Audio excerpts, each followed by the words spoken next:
very good evening to you. Welcome to Big Talk here on Global Television. My name is Godwin Sunday. Well, it's a good time for you at this point to go out there and get your friends and your loved ones to join the conversation right now because it's about to become big. And it's a big conversation even this evening. Of course, you can join the conversation on our various social media handle currently showing on your screen using at Global TV NG. And of course, you can also download the Global TV Nigerian mobile app for Android and iOS devices to keep track of our broadcast. Well, let's begin the conversation. But before we begin the conversation, well, we'll give you time to please go around and also invite your friends. Then we'll return, we'll delve into the big conversation even for tonight. Please stay with us after this break. We'll return. All right.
All right, welcome back. Well, we'll begin tonight's conversation first from the position of JAM, where we begin to x-ray the conversation around what Ishaq Oluyede as his position right now, even against what Nigerians have demanded for in terms of looking at the reviewing the general election and the general position of the exam that was conducted even the whole of last week, and the mass failure that was experienced across the country. And again, the 380,000 students that will be going back to do a receipt of the examination. But joining me in looking at the general issues around Nigeria and by extension Africa is Professor Abubakar. But first, let me welcome you, Prof. You're welcome to the Big Talk. Yeah, thank you and good evening. All right. Prof, let's even begin the conversation from the angle of Professor Ishaq Oluyede's position on JAM, knowing full well that a lot of students have lost their lives and let's say they become the sacrificial lamb for the JAM to come to term with the fact that the exam was a bit characterized by a lot of irregularities within the sector. But within, when you observed all of these JAM processes so far, what's your take on the general position of JAM even for the 2025 Unified Tertiary Educational Matriculation Examination so far? Thank you very much. The fact is that this is not just when it started. It has been there. It is a phase that has been gradually coming up every year, and nobody has spoken about it. I personally has visited Professor Oloyede in his office, and I was unable to see him because I wanted to discuss the abnormalities with him. You can't be in an office where you think that you are the only egghead on that office. You need coordination. You need coordination, you need input from other people. Where you have centralized yourself as a demigod, it is actually very difficult, and that is what has fallen out. It is not something that has started today. It is something that has been there for some time. And nobody has been able to discuss it with him because he has not given the space for such discussion. Well, Prof, for the last 10 years or thereabout, we've been having this consistent, recurring phenomenon where the top grade for JAMB has not exceeded 390. It usually falls between the range of 370, 69, and thereabout between the last 10 years. Should we say that this is a large decline even in our educational system so far? Well, the issue is this. When you are starting something, you start it gradually. You don't just go into the extreme from the beginning. People are there who have, it's not a body of himself, it's not working for himself. So gradually, when you did not coordinate your office very well, gradually the cacaworms will be eaten gradually. Before you understand what is happening, you're already aloof. And that is just exactly what has happened. So for 10 years, but that, when we look at it critically, we say that Professor Ishaq has not been there for the last 10 years. Of course, he met a decayed educational system. But when we look at it, or you want to respond quickly to that before we move ahead?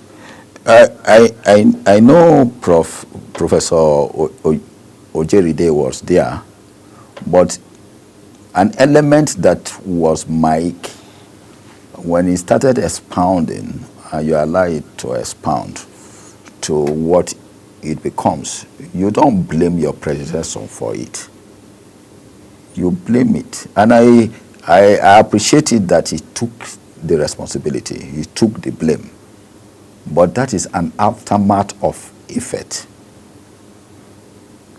Aftermath, because you never wanted anybody to contribute, you never wanted to get any input from anybody, you don't even want an external advice from anybody.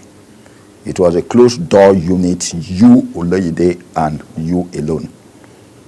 So you bear the brunt. Because whatever observation any professional has, you have a closed door system that you don't want to take any observations into consideration. Well, Prof, again, when we look at the general JAMB examination that was carried out in the year 2025, which is still very recent, we've seen a situation where majority of the students that failed were thrown into a state of depression. And to a very large extent, there were students that allegedly also took their lives based on the fact that their JAMB results didn't come out as planned. One will begin to wonder at this point, is JAMB the solution to the basic and integral Nigerian problems in terms of studying? Or shouldn't we begin to look the other way around in terms of educating ourselves within the African purview in order to grow within ourselves, other than looking for a way of adopting the Western education in order to promote what we believe in? If you ask Prof with due respect, did he write JAMB at his time? Was there anything called JAMB? We duplicate issues. That is why we have today, we have what we call the commission and commission agents, which one of them is JAMB and all the rest. I don't think in his time he wrote JAMB to get to the tertiary institutions. He never did. So even today, I learned that the last interview conducted by NNPC to recruit their staff was organized by JAMB. What has JAMB got to do with those parameters? So JAMB has taken over most of the institutions, going into recruitment. I don't think that is a purview of their duties. So when you create a framework. JAMB was created because of something. Now, are we still experiencing that? The truth is no. So why not you give the investees an autonomy to do what they are supposed to do, where they select the best out of the best? Because to me, every student is a best student, but you select the best out of the best. And today, we don't have a uniform system in our universities because JAMB is doing their own without carrying along the university authorities. So I can just be somewhere and they will tell me I have students that has been admitted by JAMB. So what is the merit? What regulations did you have to just admit students for me and you want me to train them out of the university? So we have a lot of problem, but JAMB has overlived its lifeline, just like so many other parastatals and agencies in Nigeria. So, Prof, if I understand you correctly, you're saying that at this point, JAMB should be abolished or should also be eradicated from voting. What has happened over the time? Is it not enough for us to abolish JAMB? But there are a lot of parameters that will say that JAMB has been on the forefront of championing the cause of credible admission even within the Nigerian educational space, and it has been able to regulate. Did you know that some people registered for JAMB, borrowed money to register for JAMB in Abuja here, and their center was reading Lagos? So somebody who has borrowed money, for example, who could not have money to register for JAMB, and you are not giving him a center in Lagos, did you look at the cost of transportation? Did you look at the cost of safety? Did you look at the security parameter of that student or that child? Did you look at it? Did you look at the implication of where he's going to, where he knows nobody? We have to be very frank and be fair to ourselves. What will it mean to Oloyede if his son is writing JAMB and they said his center is in Kano, whereas he is a resident here? How will he feel? No, let's forget about somebody you even borrowed. Just for you have paid for JAMB. And you now find out that your center is in Maiduguri. How will you make it up? Well, Prof, quite a lot of conversation around this examination. But then Ohanaeze, which is the socio-political group within the Southeast, have come out to say that JAMB should rather give at least 300 marks in addition to people within the southeastern region for some of the irregularities that was posed as a result of JAMB's glitches from its internet. But as a professional, as an educationist within this within the educational space, what's your take generally even on Ohanaeze's position? Knowing full well the students are prepared for this exam, and it was the fault of JAMB that there was glitches across the board. It is not Ohanaeze to speak for it. The situation is that the educational policy and framework are not in practice here. We don't have educational laws. But in this situation, there is already a lacuna. And what are we supposed to do? We are supposed to look at these grain areas. And as said, the total examination is cancelled. We have to cancel it. We have to cancel it without any look back. Yes, if you have done exams and you have lost somebody and you have agreed and accepted that there was irregularities, the best thing you do is to cancel it. Asking people to come and receipt. Who are you asking to come and receipt? One, the moral value of that candidate, the human membrane will not absorb it any longer, because you are looking at it that if I'm going for a receipt, you are going with fiat and fear, psychologically. So you are, the normal perspective, your human perspective is no longer there to assimilate what you are going for. So we have to look at these indices. What is the psychology? What is the psychological effect on these pupils or the students? What is their mindset? So have you been able to treat that you are asking them to come and do receipt? Receipt on what basis? On the basis that they did not perform, or on the basis that it is an error on you? Pure human error. So if you admitted your error, what are you supposed to do? You are supposed to cancel immediately.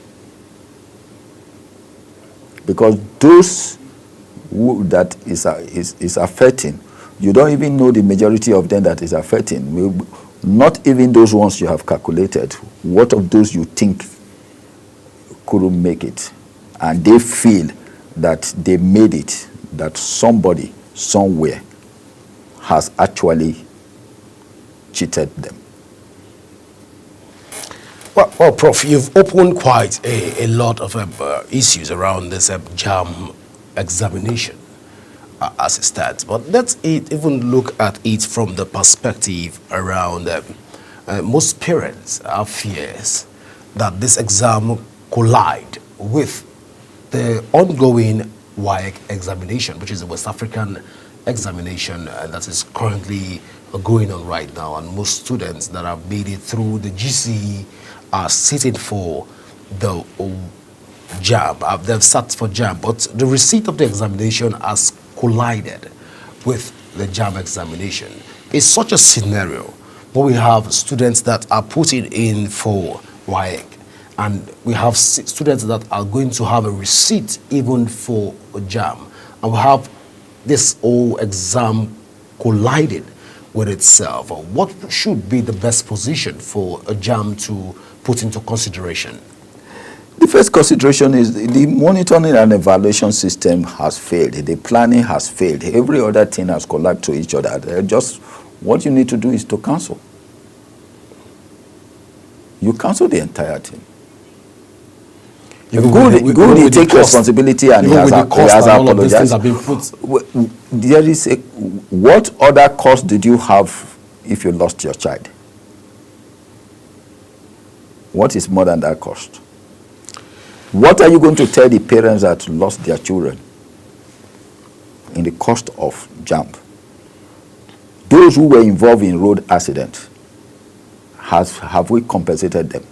What compensation, what form of compensation will you give to them? No, what form? Those who lost, those who did not even write, they lost their lives in an attempt to write the exams. Those who wrote and failed this course to and take their life, what compensation do you give to them? Well, Prof, it's a big because if I'm watching the pain of how much JAM is going to lose, so how much is the worth of the human that lost his life or her life?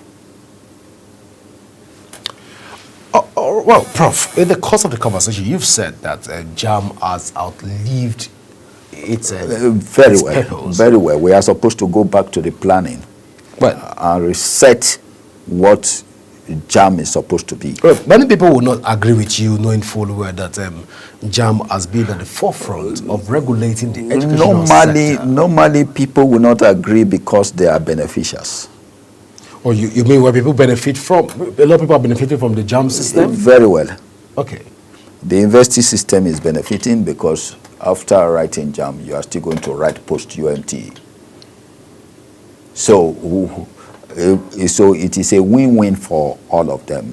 The people who are at advantage are the parents or the guardians to the children. Those are the people that are struck by the whole system.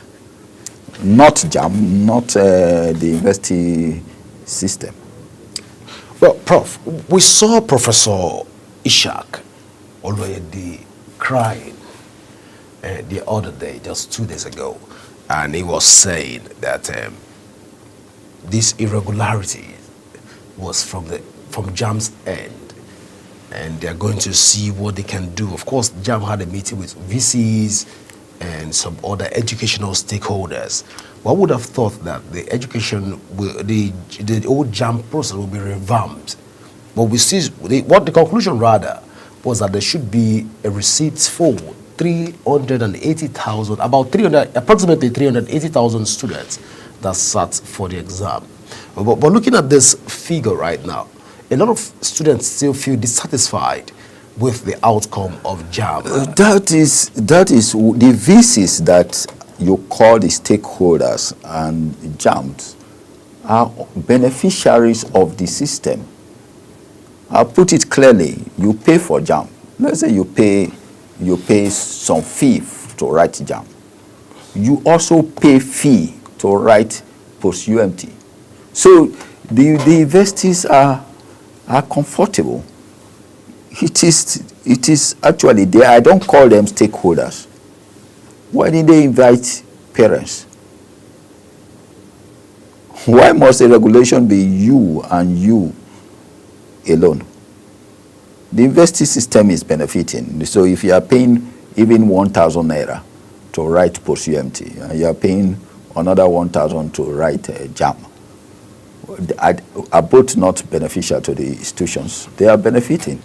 So you cannot call one vice chancellor or one administrator of an university to come down and discuss an issue that affects parents and guardians without actually involving parents and guardians. Well, that's quite interesting, Prof. But, Prof, again, there is this issue around some centers that were also banned, and some they were sanctioned because of irregularities being found on those centers. They call them special centers, or centers where people cheated even in the course of the exam. But looking at the whole electronic CBT, which of course computer-based test that JAM is currently operating, in your own assessment, you think we're ready for all of this CBT, going by the irregularities that we've seen so far for the last couple of years? When people talk of CBT, I just look at them that they are conducting a CBT test or CBT exam. I just look at them and shake my head, because these people are not even trained on document securities. So when document security is not there, when the processes and programs are not in tandem with reality or what is obtainable today, I just call it garbage in, garbage out, because I can be in my house and mark the screen for anybody I want to mark the screen for. What type of server are they using? What are they having a power station? No. What workstation and workspace are they using? No, none. So it is only people who don't know the world of system security and system engineering and computing machines and the rest that would look at it and applaud JAM for what they are doing. And that was the reason why I was looking forward to say, let's look at and evaluate JAM and see what we can actually get out of them and improve on their system. As far as I'm concerned, no system has been improved on up to date. We are still using the same old system. We just improve and they just call it a name. We are quick to give names, computer-based test, and everybody accepted and applauds it. But do we have adequate security for the processes so that somebody will not hack into it. What server are we using? What kind of system do we use in propelling it? What code are attached to the system? These are the things we are supposed to look at. So elementarily, we have not leave the first page to another page to set up of candidates. What they have is what you can just say, okay, in a forum of a classroom or in a hall, they finish and you know that you are inputting immediately and making sure that you. So when they finish, when they open the system, what code do they use in opening the system? And when they close, what code do you use to close the system so that somebody will not intrude into it? These are not there. And Oluwede knows very well that they are not there. They are not prepared. Well, all right. So, Prof, if I get you correctly, you're saying right now that we as a people and as a country, we're not ready for the CBT test, even that JAM right now is currently flaunting and also promoting, even within our educational space. Is that what you're saying, Prof? That is what has been happening here, because we, just as I said, I am setting a CBT exams for you. If I know that within the next 1 hour that I am going to give this test out, there is some kind of element of intrusion, I throw in another thing and code it there. So if you are having a paper to do from 8 to 4 p.m., we do that from 8 to 4 p.m., close it again from another code that an intrusional body cannot come in. So when the script is coming out, it's coming out as pure and clean. But that system they don't have. They don't have it. But so anybody, let me not say anybody, but any intrusional body can penetrate and cause all the negative sides and vices we are seeing now.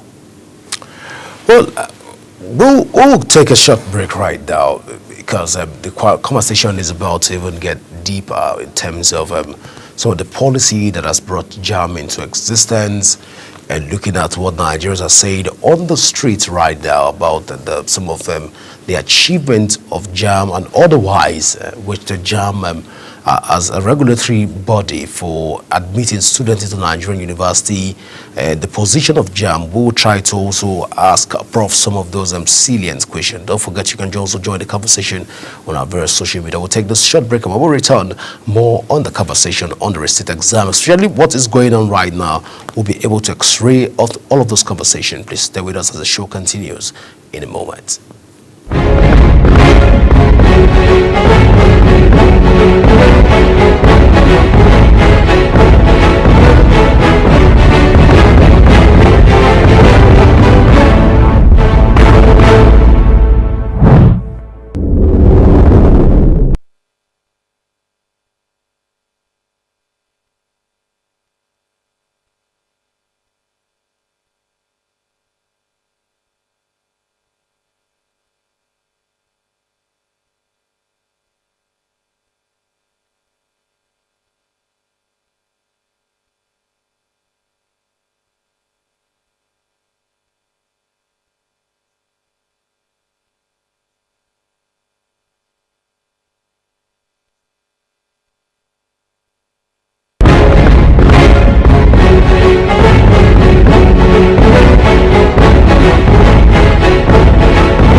Well, welcome back. Well, for time immemorial, JAM has become like a household name when that's to do with admission of Nigerian students across board. But just recently, people are saying and clamoring that the Minister of Education should step down from his office, and also the director, and also by extension the secretary of JAM, who happens to be the coordinator of JAM, should also step down from his office because JAM, for the larger part of our post-democratical dispensation, has failed in its responsibility of discharging its primary responsibility, which is to ensure that an average Nigerian student gained admission into university without any issues. Talk less of gaining admission with what they call the VCs list and other lists that are too numerous to explain. But then let me bring this conversation back to Prof here in the studio. Prof, when you look at the various issues surrounding JAM right now, people are saying that the Minister of Education should step down because he has failed, and by extension, this has spread to JAM, going by some of the obnoxious policy and not reinventing policies towards JAM. What's your position even on all of this take by Nigerians that JAM has failed, and by extension, the Ministry of Education has failed in its primary mandate of guaranteeing the safety and confidence of the Nigerian students? Well, we have to look at these ministers. What is the duty of a minister? I want people to actually understand the duty of a minister. A minister is just a representative of the president, taking a supervisory role in the ministry. But if you go very well, the policies are being made by the lawmakers, and also the policies, the internal policies of JAM. So when you look at it very well, you cannot just jump up and start blaming the Minister of Education for what has been done by a sub-body of that ministry. The minister has so many rules to play in various parastatals and agencies under him. JAM is just one of them out of so many of them. Then you come back again and look at the override function of the Committee on Education in the House and in the Senate. What has these people done actually? Because most cases we don't blame the lawmakers who has override functions on these bodies. So these people who have override functions on JAM and other agencies in the education ministry, what have we called for them to give us reason why some of these policies and concepts are lacking. So these are just the areas that we are supposed to think of.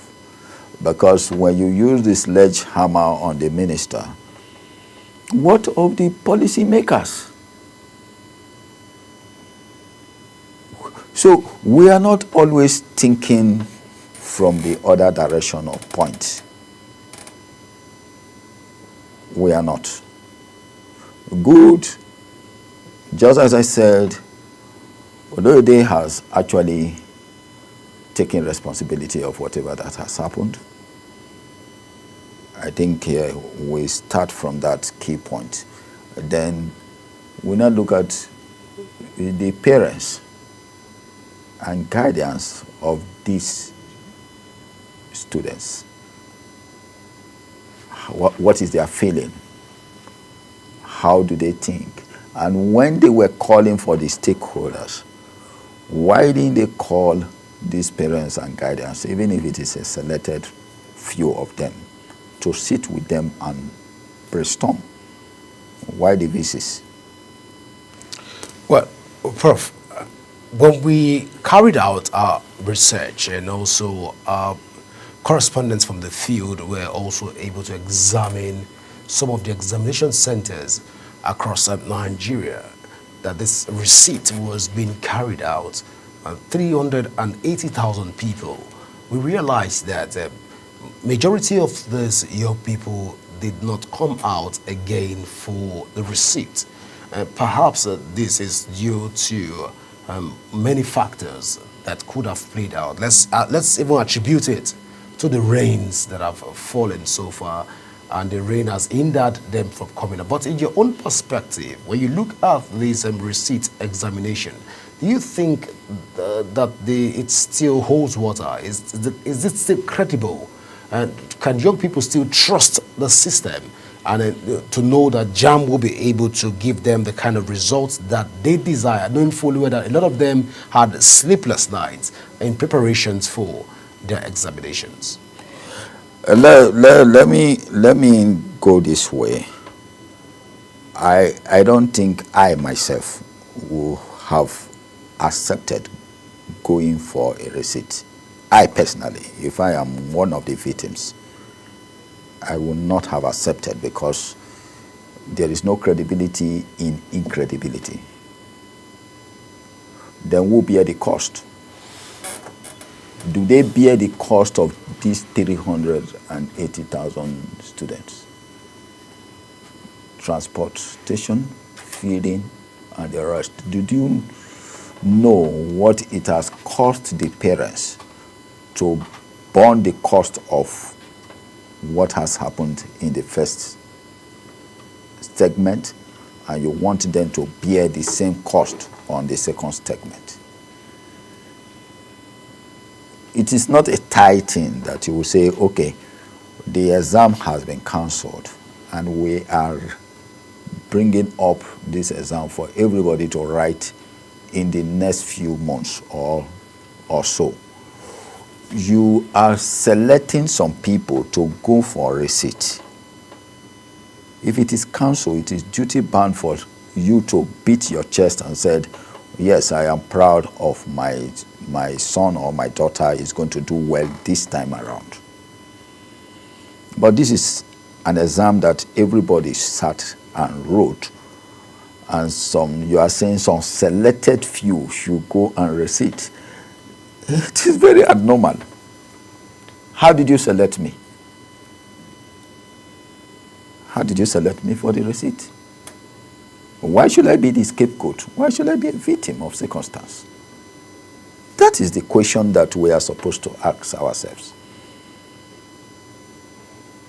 And one begin to even ask at this point that JAMB was unable to call most of these people, and most of them literally got text messages, and most of them got an email inviting them to come for the receipt. And a lot of these young people most of them have not gone back to their various portals to check all of this. That's one of the irregularities that they've cited so far, that they didn't even know that they had to receipt for this exam because they didn't get a call, and the network was pretty poor because of the rain.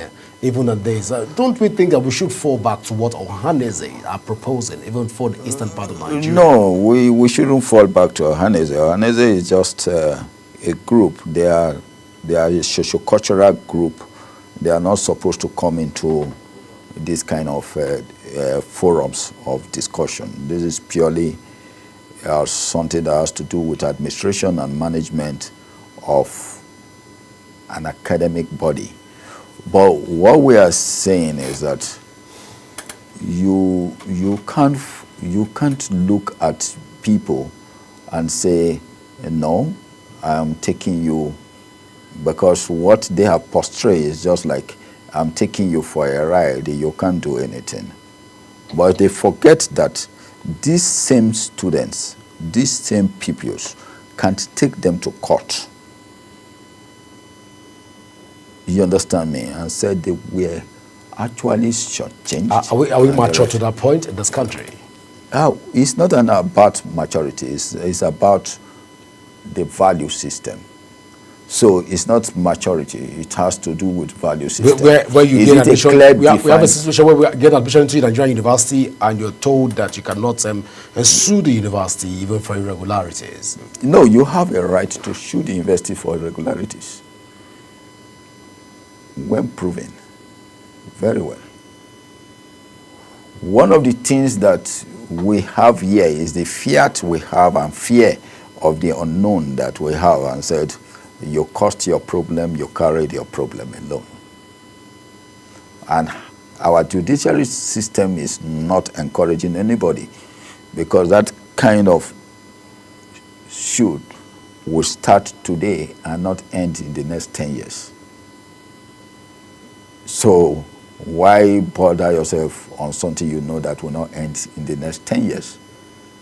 You can see that the case terminates with one judge today, another judge taking over tomorrow. You may at long run have 10 judges, and each judge that comes in will start from the beginning again. So we don't have a system that says, that encourages you to say, okay, I'm going to take legal action. I'm going to sue. I'm going to take litigation. So, because our judiciary system don't even give you that courage to do so. Well, Prof, a lot of this conversation, it's still something to study and try to understand the nitty-gritty. But let's look at the act that brought JAMB into existence. And we, to a very large extent, we've not seen an amendment of this act. Neither have we heard from the National Assembly try to even propose an amendment of this act in order to accommodate some of the modern trends. I know in law, we have a legal maxim that says, tempora mutante, ethnos mutenos in illis. By interpretation, it simply means that time change, and we change with time. So, but then the times have changed. We've seen JAMB come out with a lot of policies, fantastic policies. Professor Ishak has come up with beautiful policies that should be able to reflect the position of JAMB in terms of its examination and conducted examination within the country. But then again, we've not heard the legislation talk about the modernization and improvement in legislation when it has to do with JAMB. Just until recently, where we had that a student had to go and commit suicide. That was when we now got the attention of the legislature to want to legislate over over JAMB and try to put structures in place. I'm curious. Should we wait for people to die in Nigeria or people to lose their life before we begin to regulate in terms of our educational policy? Just a case study of the educational policy when it has to do with sex for grade. It has been happening from time immemorial, but we had to wait for the incident to escalate before we begin to now look into it and begin to talk about it, and it now became a national discourse for us to provide policy around this. But how long can we sustain the space to ensure that people would die or sacrifice their lives in order for us to evolve our educational system? But in your own take, what do you make of all of this narrative so far? Let's take it this way. The chairman of the Committee on Education or whatever, is he an academician? Is there anybody that has studied educational law and practicing educational law that is in the committee or in the Senate? So when you come back to it, you form policy based on your knowledge. Don't form policies not based on hearsay. So what are your policy framework going to address? It's going to address abnormalities based on your knowledge and that is where the only area where you can input. But when we have committee members and lawmakers who has no interest in the educational sector because their children are schooling in Europe, America, and other countries, Asia, and the rest, then you don't expect the best for others. There is no governor in Nigeria whose child is schooling in Nigeria. There is no legislator or senator, let's say all of them are legislators, whose children are schooling here. We don't have the president or the vice president that their children are schooling here. So what did you expect from the institution? Whatever happens in those institutions is to your own peril, not their own peril. To your tent, O Israel. Whatever way we are going to quote it, we just carry our dissatisfaction along. Well, Prof, just before I let you go, because I've been saying that right now it's time to go, but looking at all of this, Nigerian students out there are asking at this point, should we go for the exams at receipt, or should we not go, or we should prepare for the next examination, which has to do with next year? What? If you want to advise Nigerian students, what would your position be within this issue? If JAMB and its management and executive are going to cancel the entire JAMB of 2025, good enough. Everybody can go and rewrite the exam. But for some selected few, from my own personal view, I would say they shouldn't go for any rewrite. I sympathize with those who have lost their awards and their children in the cost of this. And I just pray that they should be consoled and take it as one of the things to improve the society and improve the educational sector, because this is just a march forward. Well, thank you so much for Prof, for being a part of the Big Talk. Even this evening, we would appreciate you for your time. Thank you very much. Well, viewers, this is how far we can go even this evening here on Big Talk. Well, we encourage you to please follow us across on our social media and we're currently showing on your screen right now using at Global TV NG. Remember, you can also download the Global TV Nigerian mobile app from your Android and iOS devices to keep track of our broadcasts. My name is Godwin Sunday. Always remember that peace and unity are the pathways to progress. Till Big Talk comes your way again. Enjoy the rest of your evening.